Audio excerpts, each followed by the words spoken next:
कहानी की शुरुआत में हमें एयरपोर्ट दिखाया जाता है, जहां हम ब्रैड नाम के एक पायलट को देखते हैं। वो तेजी से जहाज की तरफ जा रहा होता है और साथ ही साथ वीडियो कॉल पर अपनी बेटी से बात भी कर रहा होता है। उसकी बेटी कहती है कि आज सुबह मैंने न्यूज देखी थी जिसमें बताया जा रहा था कि आप जिस एरिया में जा रहे हो वहाँ का मौसम बहुत ज्यादा खराब है, जिस वजह से और भी कई सारी फ्लाइट्स कैंसिल कर दी गई हैं। इसलिए आपको भी अपनी फ्लाइट कैंसिल करके घर वापस आना चाहिए। लेकिन ब्रैड मुस्कुराकर जवाब देता है कि मैं पहले भी कई बार ऐसे मौसम में सेफली जहाज उड़ा चुका हूँ, इसलिए तुम परेशान मत हो, मैं जल्द ही घर वापस आ जाऊंगा। ये सुनकर उसकी बेटी खुश हो जाती है और कॉल काट देती है। उसके बाद ब्रैड जहाज के केबिन में आकर को पायलट से मिलता है। को पायलट थोड़ा सा नर्वस था क्योंकि आज वो पहली बार फ्लाइट उड़ाने वाला था। तभी एक एयर होस्टेस आकर ब्रैड को बाहर बुलाती है, जहाँ एक पुलिस अफसर ब्रैड को बताता है कि इमरजेंसी की वजह से तुम्हें एक कातिल को अपने साथ ले जाना पड़ेगा, जिसका नाम टोनी है। टोनी एक बहुत ही ताकतवर और खतरनाक इंसान है जिस पर मर्डर का केस है और अब इसे जहाज के जरिए दूसरी कंट्री ले जाकर उम्र भर कैद के लिए जेल में डाला जाएगा। वो पुलिस अफसर ब्रैड से कहता है कि ये जिम्मेदारी हम तुम्हें इसलिए दे रहे हैं क्योंकि तुम एक काबिल और समझदार पायलट हो। ब्रैड मान जाता है और टोनी को सबसे लास्ट वाली सीट्स में बिठा देता है ताकि बाकी पैसेंजर्स को कोई परेशानी न हो। उसके बाद सभी पैसेंजर्स अपने सीट्स पर बैठ जाते हैं और ब्रैड जहाज के स्टाफ के पास आकर कंफर्म कर लेता है कि सभी पैसेंजर्स आ गए हैं, जिसके बाद जहाज टेक ऑफ कर लेती है। ऊंचाई पर पहुंचने के बाद ब्रैड जहाज को ऑटो पायलट पर लगाकर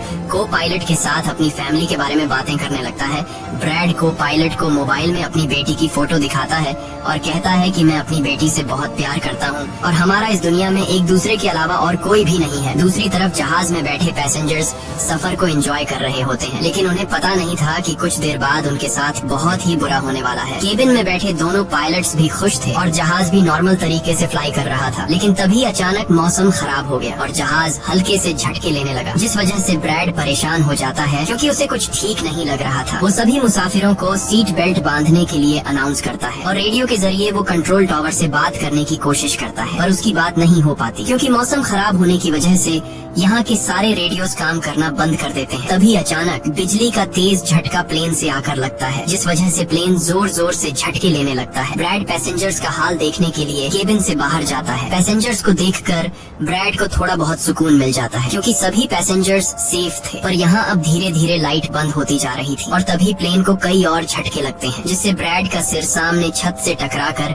नीचे गिर जाता है और उसके माथे पर चोट लग जाती है। इस सूरत हाल को देखते हुए सभी पैसेंजर्स की हालत खराब होने लगी थी। ब्रैड जल्दी से वापस केबिन में आकर अपने साथी के साथ मिलकर प्लेन को संभालने में लग जाता है। ये उनके लिए काफी मुश्किल टाइम था। मौसम खराब होने की वजह से उन्हें आगे कुछ भी नहीं दिखाई दे रहा था। ब्रैड कहता है कि हमें प्लेन को नीचे लाना होगा क्योंकि अगर प्लेन को एक और झटका लगा तो प्लेन तबाह हो सकता है। ये लोग फौरन जहाज का अल्टीट्यूड कम करने लगते हैं और जहाज तेजी से नीचे की तरफ जाने लगता है। जहाज के अंदर मौजूद पैसेंजर्स काफी ज्यादा डरे हुए थे। तभी क्रिमिनल टोनी के साथ जो पुलिस अफसर आया होता है उसके हाथ से मोबाइल छूट जाता है। वो अपने मोबाइल फोन को उठाने के लिए अपना सीट बेल्ट खोल लेता है, जिसकी मदद करने के लिए एक एयर होस्टेस भी अपना सीट बेल्ट खोलकर आगे आती है। अब क्योंकि प्लेन तेजी से नीचे की तरफ जा रहा था, जिस वजह से उनका सीट बेल्ट खुलते ही ये दोनों तेजी से ऊपर छत से टकरा जाते हैं।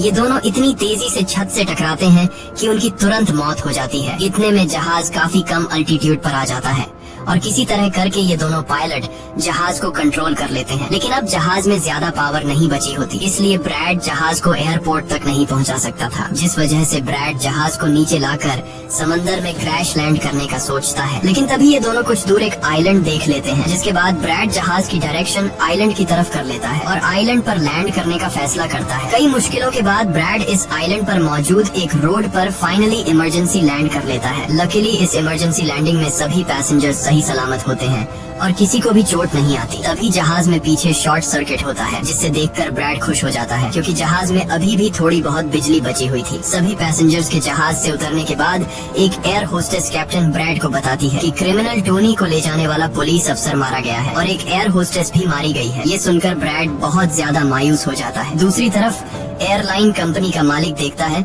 कि उसका एक जहाज अचानक गायब हो गया है क्योंकि उसने प्लेन को लैंड होते हुए नहीं देखा था और काफी देर से रेडियो खराब होने की वजह से उसका पायलट से कांटेक्ट भी नहीं हो पा रहा था। इसीलिए वो एयरलाइन कंपनी का मालिक स्कार्सडेल नाम के एक रेस्क्यू एक्सपर्ट को बुलाता है, जो ऐसे लोगों को ढूंढने का काम करता है जो मुश्किल में कहीं फंसे हुए होते हैं। एयरलाइन कंपनी का मालिक उसे कहता है कि मुझे मेरे प्लेन्स की सारी डिटेल्स चाहिए, जैसे वो कहाँ गया, उसके वर्कर्स और सभी पैसेंजर्स कहाँ हैं। जिसके बाद रेस्क्यू एक्सपर्ट अपने काम पर लग जाता है। दूसरी तरफ सारे पैसेंजर्स इस सोच में थे कि हम यहाँ क्यों उतरे हैं। ब्रैड सभी पैसेंजर्स को इकट्ठा करके समझाता है कि इमरजेंसी की वजह से हमें यहाँ उतरना पड़ा। प्लेन में अभी भी थोड़ी बहुत बिजली मौजूद है, जिसे हम बाकी चीजों को ठीक कर लेंगे। तब तक आप लोग यहाँ आराम से रहें और आप लोग घबराइएगा नहीं, बहुत जल्द हम यहाँ से निकल जाएंगे। जिसके बाद ब्रैड प्लेन के पास आकर उसे ठीक करने में लग जाता है, पर वो देखता है कि जहाज में पावर काफी कम है, इसलिए उन्हें मदद का इंतजार करना होगा। ये लोग मैप निकालकर खुद ही अपनी लोकेशन देखने लगते हैं ताकि उन्हें पता चल सके कि आखिर ये लोग किस जगह पर हैं। ब्रैड का साथी को पायलट नक्शा देखकर बताता है कि हम एक प्राइवेट आइलैंड पर फंसे हुए हैं। ये जगह बहुत ही खतरनाक है। यहाँ पर ऐसे लोग हैं जो किसी सरकार या गवर्नमेंट की बात नहीं मानते। अगर इन लोगों ने हमें पकड़ लिया तो हमारी जान खतरे में पड़ सकती है और हमारी गवर्नमेंट भी हमें नहीं बचा पाएगी। ये सुनकर ब्रैड कहता है कि अब कहीं से भी करके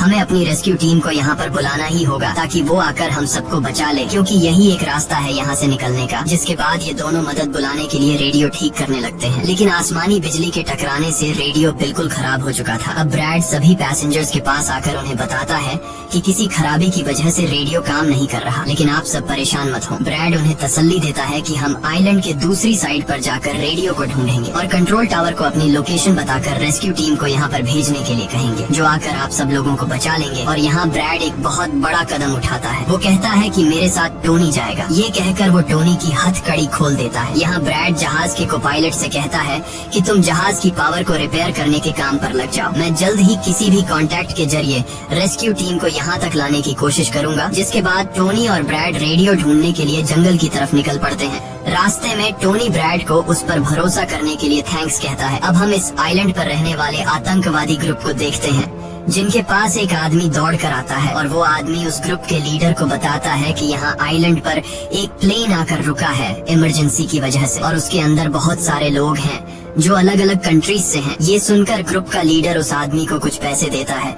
और ग्रुप का लीडर अपनी टीम से तैयार होने को कहता है। आइलैंड के जंगल में ब्रैड और टोनी आगे बढ़ रहे होते हैं। टोनी ब्रैड से पूछता है कि तुमने मुझे आजाद क्यों किया और अब मुझे कहाँ लेकर जा रहे हो। तब ब्रैड उसे कहता है क्योंकि मैं तुम्हारी वजह से सबको खतरे में नहीं डाल सकता और यहाँ एक खतरनाक आतंकवादी ग्रुप है जिसका मेरे साथ मिलकर तुम्हें सामना करना है। तब टोनी ब्रैड से कहता है कि मैं एक मिलिट्री बैकग्राउंड से हूँ और मैं यूएस मिलिट्री में कई साल ड्यूटी कर चुका हूँ। कुछ ही देर में पीछे से टोनी की आवाज आनी बंद हो जाती है। जब ब्रैड पीछे मुड़कर देखता है तो टोनी वहाँ नहीं था। वो ब्रैड से अपनी जान छुड़ाकर भाग चुका था और अब ब्रैड अकेले ही जंगल में आगे निकल पड़ता है। जंगल में आगे बढ़ते हुए ब्रैड एक खाली पड़ी फैक्ट्री में जाता है जहाँ वो एक टेलीफोन को ढूंढ लेता है, लेकिन वो पुराने जमाने का टेलीफोन खराब पड़ा हुआ था। जिसके बाद ब्रैड साइड पर लगे उस टेलीफोन के तार जोड़ने लगता है और टेलीफोन काम करने लग जाता है। ब्रैड जल्दी से कंपनी के हेल्पलाइन पर कॉल करता है। ब्रैड हेल्पलाइन को अपनी लोकेशन और सब कुछ बता देता है, लेकिन लाइन में कोई गड़बड़ी होने की वजह से सामने वाले इंसान तक उसकी आवाज ठीक से नहीं पहुंच रही होती, जिस वजह से हेल्पलाइन वाले ब्रैड की कॉल काट लेते हैं। तब ब्रैड को एक आइडिया आता है। वो अपनी बेटी को कॉल करता है और उसे अपनी लोकेशन और बाकी सारी चीजें एक पेपर पर लिखकर उसके ऑफिस तक पहुंचाने को कहता है। तभी बातचीत के दौरान पीछे से एक आदमी आकर ब्रैड पर हमला कर देता है,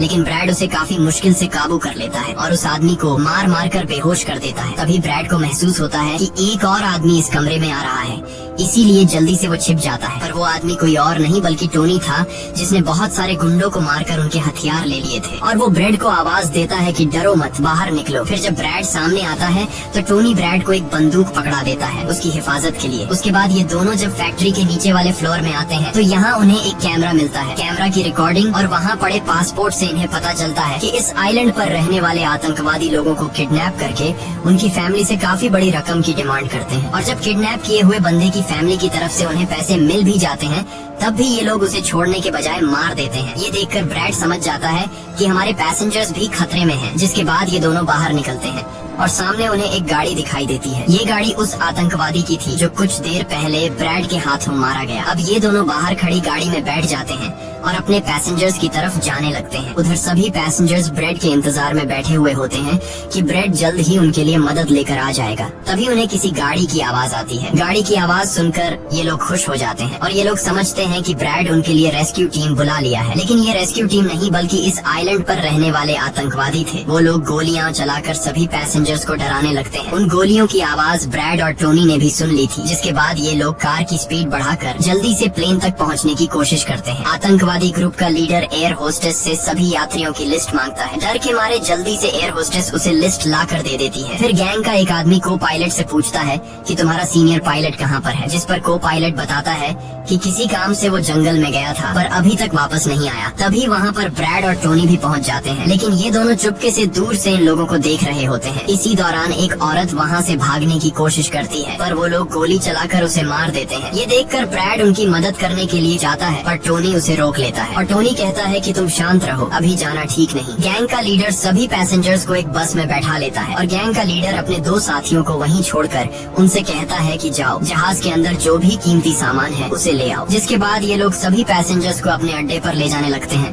गैंग के जाने के बाद ब्रेड टोनी पर गुस्सा करने लगता है कि वो लोग हमारे पैसेंजर्स को ले गए और तुमने मुझे जाने ही नहीं दिया। जिस पर टोनी उसे समझाता है कि वो लोग काफी ज्यादा थे, अगर तुम चले भी जाते तो इतनी बड़ी आर्मी से अकेले नहीं लड़ पाते। अब ये दोनों प्लेन की तरफ बढ़ने लगते हैं और उन दोनों गुंडों को पकड़ लेते हैं जो प्लेन से कीमती सामान चुरा रहे थे। ब्रेड गन पॉइंट पर उनसे पूछता है कि तुम्हारा लीडर पैसेंजर्स को कहाँ पर लेकर गया होगा, जिस पर वो बताता है कि यहाँ से कुछ दूर हमारा एक अड्डा है और वो सब वहीं गए होंगे। दूसरी तरफ ब्रेड की बेटी रेस्क्यू एक्सपर्ट के पास ब्रेड का लिखवाया हुआ पेपर दे देती है, जिस पर प्लेन का लोकेशन और सारी जानकारी लिखी गई होती है। रेस्क्यू एक्सपर्ट सैटेलाइट की मदद से प्लेन की लोकेशन का पता लगा लेता है। उन्हें पता चल जाता है कि प्लेन एक आइलैंड पर फंसा हुआ है और उन्हें ये भी पता चल जाता है कि इस आइलैंड पर एक खतरनाक आतंकवादी ग्रुप है। इसके बाद वो रेस्क्यू ऑफिसर अपनी एक प्राइवेट आर्मी के कैप्टन को कॉल करता है और उसे ये सारी सिचुएशन समझाकर उस आइलैंड पर जाने को कहता है। प्राइवेट आर्मी का कैप्टन मान जाता है और अपने साथियों के साथ एक पैसों का भरा हुआ बैग और कई सारे वेपन्स के बैग गाड़ी में लोड करके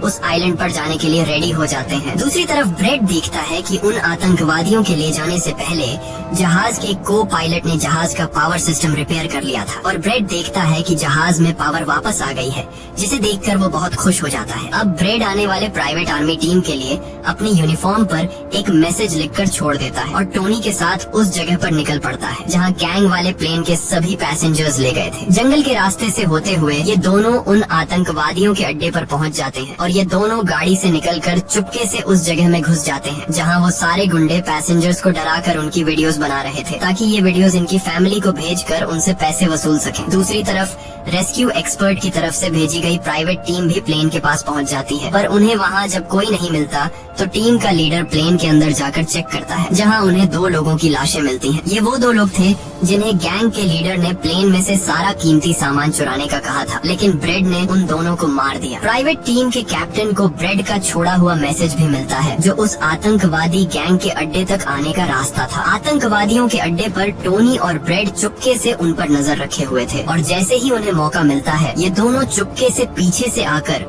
2 आतंकवादियों को मार देते हैं। फिर ये दोनों चुपके से आगे बढ़ते हैं और एक कमरे के बाहर जा पहुंचते हैं। इस कमरे के अंदर सभी पैसेंजर्स को कैद करके रखा गया था। अब ब्रेड इन लोगों को छुड़ाना तो चाहता था, पर वहाँ बहुत सारे गार्ड्स पहरा दे रहे थे और ब्रेड के पास दरवाजे का ताला खोलने की चाबी भी नहीं थी। इसके बाद ये दोनों एक एक करके उन गार्ड्स को मार गिराते हैं और टोनी तो हथौड़ा उठाकर कई सारे गार्ड्स को हथौड़े से मार देता है। यहाँ ब्रेड एक गार्ड से चाबी लेकर उन पैसेंजर्स को कमरे से आजाद कर देता है। वो उनसे कहता है कि जल्दी से उसी बस में बैठ जाओ जिसमें तुम सबको आतंकवादियों ने यहाँ लाया था, और वो सभी जल्दी से उस बस में जाकर बैठ जाते हैं। तभी टोनी ब्रेड के पास आकर बताता है कि यहाँ से गाड़ी के जरिए बाहर निकलने का सिर्फ एक ही रास्ता है, मगर वहाँ कई सारे गुंडे बंदूक लिए खड़े हैं जो हमें देखते ही हम पर गोलियां बरसाना शुरू कर देंगे। जब ब्रेड पैसेंजर्स की तरफ देखता है तो वो सभी बहुत ज्यादा डरे हुए होते हैं। अब यहाँ ब्रेड अपनी जान को खतरे में डालते हुए एक फैसला करता है और टोनी से कहता है कि मैं वहाँ पर मौजूद सभी आतंकवादियों का ध्यान भटकाऊंगा और तुम मौके का फायदा उठाते हुए सभी पैसेंजर्स को यहाँ से ले जाना। अब पहले तो टोनी ब्रेड को ऐसा करने से मना करता है। वो कहता है कि ऐसा करने से वो लोग तुम्हें मार देंगे, लेकिन ब्रेड कहता है कि इसके अलावा हमारे पास और कोई दूसरा रास्ता नहीं है। ये सुनकर टोनी मान जाता है। ब्रेड वहाँ से निकलकर आतंकवादियों के पास आता है। वहाँ ब्रेड गैंग के लीडर से बात करता है कि मैंने हेल्प के लिए इन्फॉर्म कर दिया है, जल्द ही यहाँ पर रेस्क्यू टीम आ जाएगी, इसलिए सभी पैसेंजर्स को यहाँ से जाने दो। ये सुनकर सभी गैंग वाले ब्रेड पर हंस पड़ते हैं और ब्रेड को पीटने लग जाते हैं। गैंग का हेड कहता है कि ऐसे कैसे छोड़ दूं, पैसों के बिना मैं किसी को नहीं छोड़ता। और अब जैसे ही ये लोग ब्रेड को मारने वाले होते हैं तभी वहाँ पर प्राइवेट रेस्क्यू टीम टीम पहुंचकर आतंकवादियों पर हमला कर देती है और काफी देर तक गोलीबारी करने के बाद गैंग के कई सारे लोगों को मारकर वो ब्रेड को छुड़ा लेते हैं और ब्रेड को बस में उठाकर यहाँ से निकल जाते हैं। यहाँ गैंग का लीडर देखता है कि उसके कई सारे साथियों के साथ उसका छोटा भाई भी मारा गया। ये देखकर वो बहुत ज्यादा गुस्सा हो जाता है और कसम उठाकर कहता है कि वो इन लोगों में से एक को भी नहीं छोड़ेगा और सभी को चुन चुन कर मारेगा। इसके बाद वो अपनी टीम से कहता है कि जल्दी से तैयारी कर लो, हम जल्द ही इन लोगों को मारने के लिए निकलेंगे। बस में प्राइवेट टीम का कैप्टन सभी को बताता है कि हम बस 5 लोगों की छोटी सी एक प्राइवेट टीम है जो बस तुम्हें यहाँ बचाने के मिशन पर आए हैं और हम कोई रेस्क्यू टीम नहीं है। रेस्क्यू टीम को यहाँ आने में कुछ टाइम और लगेगा। ये सुनकर ब्रेड घबरा जाता है और कहता है कि हमारे पास टाइम नहीं है क्योंकि गैंग वाले जल्द ही हमारे पीछे आएंगे और हमें देखते ही मार डालेंगे। पर मेरे पास एक आइडिया है। जहाज के पास पहुँचते ही ब्रेड सभी पैसेंजर्स से कहता है कि जहाज में पावर वापस आ चुकी है, यानी अब जहाज स्टार्ट हो जाएगा और हम लोग फौरन यहाँ से निकल जाएंगे। इसलिए आप सब लोग जल्दी से जहाज में बैठ जाओ क्योंकि हम रेस्क्यू टीम का इंतजार नहीं कर सकते। उन्हें यहाँ आने में वक्त लगेगा और अगर हम यहाँ रुके तो उन आतंकवादियों के हाथों मारे जाएंगे। ये सुनकर सारे लोग प्लेन में बैठ जाते हैं जबकि ब्रेड प्लेन की तमाम चेकिंग करने में लग जाता है और प्राइवेट टीम के लोग पहले से आने वाले खतरे के लिए तैयार बैठ जाते हैं। तभी अचानक वो आतंकवादी ग्रुप आकर उन पर हमला कर देता है, जिन्हें देखकर प्राइवेट टीम उन्हें रोकने में लग जाती है और यहाँ दोनों तरफ से काफी गोलीबारी होती है। पर इस प्राइवेट टीम के पास काफी अच्छी गन्स थी जिस वजह से वो बहुत सारे गुंडों को मार देते हैं। ब्रेड जल्दी से प्राइवेट टीम के लीडर को बताता है कि मैं अगले 5 मिनट बाद जहाज को स्टार्ट करने वाला हूँ और तुम सब भी जल्दी से जहाज में चढ़ जाना। इसके बाद ब्रेड टोनी के पास जाता है और उसका शुक्रिया अदा करता है कि तुमने मेरे इतने मुश्किल वक्त में साथ दिया। ब्रेड खुद को गोलियों से बचाते हुए अंदर जहाज में आकर अपने केबिन में बैठ जाता है और अपने साथी को पायलट के साथ मिलकर प्लेन को स्टार्ट करने में लग जाता है। उधर टोनी के पास गोलियां खत्म हो जाती हैं और जब वो बुलेट्स ढूंढने के लिए प्राइवेट टीम का बैग चेक करता है तो उसे वहाँ पैसों से भरा हुआ एक बैग मिलता है। लेकिन इस वक्त टोनी पैसों को छोड़कर दूसरी बैग से गोलियां निकालकर दोबारा आतंकवादियों से लड़ने लगता है। यहाँ तब तक ब्रेड भी प्लेन को राइट साइड पर घुमा देता है। अब प्राइवेट टीम के सोल्जर्स भी एक एक करके जहाज में चढ़ने लगते हैं और टोनी उन्हें कवर फायर देता है। पावर आने की वजह से रेडियो भी काम करने लग जाता है। अब ब्रेड को प्लेन कंपनी का मालिक बताता है कि मैं तुम्हें कोई सुरक्षित जगह बता दूंगा जहां तुम जा सकते हो। अब सभी लोग जहाज में चढ़ जाते हैं पर टोनी नहीं चढ़ता। वो पैसों से भरा बैग लेकर वहां से भागने लगता है क्योंकि अगर वो इनके साथ प्लेन में वापस गया तो पुलिस वाले उसे फिर से पकड़कर जेल में डाल देंगे। गैंग का लीडर अपने साथियों को मरता हुआ देखकर गुस्से से पागल हो जाता है। वो प्लेन के सामने रॉकेट लॉन्चर लाकर उन्हें एक ही झटके में उड़ाने का सोचता है, लेकिन सही टाइम पर टोनी उसे देख लेता है। अब टोनी जल्दी से बंदूक उठाकर उसे शूट करके मार देता है और सभी लोगों की जान बचा लेता है। ये देखकर ब्रेड टोनी के इस काम से बहुत खुश हो जाता है और ब्रेड अपनी पूरी ताकत लगाकर प्लेन उड़ाने में कामयाब हो ही जाता है। ये देखकर टोनी सभी पैसेंजर्स और ब्रेड के लिए खुश होता है और पैसों का भरा हुआ बैग लेकर जंगल की तरफ भाग जाता है। ब्रेड जहाज को इस आइलैंड से दूर ले जाता है और जहाज का मालिक उसे एक एयरपोर्ट के बारे में बताता है जहां ये लोग जा सकते थे, जो अब इनके काफी करीब था। ब्रेड एयरलाइन कंपनी के मालिक की बताई हुई जगह की तरफ जहाज को ले जाता है, लेकिन तभी एक बार फिर जहाज के इंजन में आग लग जाती है और जहाज तबाह होने लगता है। इसलिए ब्रेड दोबारा से इमरजेंसी वार्निंग ऑन करता है और धीरे धीरे जहाज को नीचे रनवे पर लाने की कोशिश करता है। फाइनली बड़ी मुश्किल के बाद ब्रेड जहाज को रनवे पर उतार देता है और सब लोगों की जान बच जाती है। ब्रेड और उसका साथी को पायलट काफी खुश हो जाते हैं। उधर प्लेन कंपनी का मालिक और उसकी टीम भी बेहद खुश थी। अब ब्रेड पैसेंजर्स का हाल देखने के लिए पीछे जाता है तो वो देखता है कि सभी पैसेंजर्स सेफ हैं और ये देखकर उसके दिल को सुकून मिल जाता है। वहाँ खड़े सभी पैसेंजर्स ब्रेड के लिए तालियां बजाने लगते हैं और ब्रेड का शुक्रिया अदा करते हैं। कुछ ही देर में वहाँ उनके लिए रेस्क्यू टीम भी आ जाती है, जिसे देखकर सभी पैसेंजर्स खुश हो जाते हैं। यहाँ ब्रेड सभी पैसेंजर्स को रेस्क्यू टीम के साथ भेज देता है और कैप्टन फाइनली सुकून की सांस लेते हुए जहाज की सीढ़ियों पर बैठकर अपनी बेटी से कॉल पर बात करता है। इसी के साथ ये कहानी खत्म हो जाती है। अगर आपको वीडियो अच्छी लगी हो तो हमारे चैनल को सब्सक्राइब और वीडियो को लाइक जरूर कीजिएगा।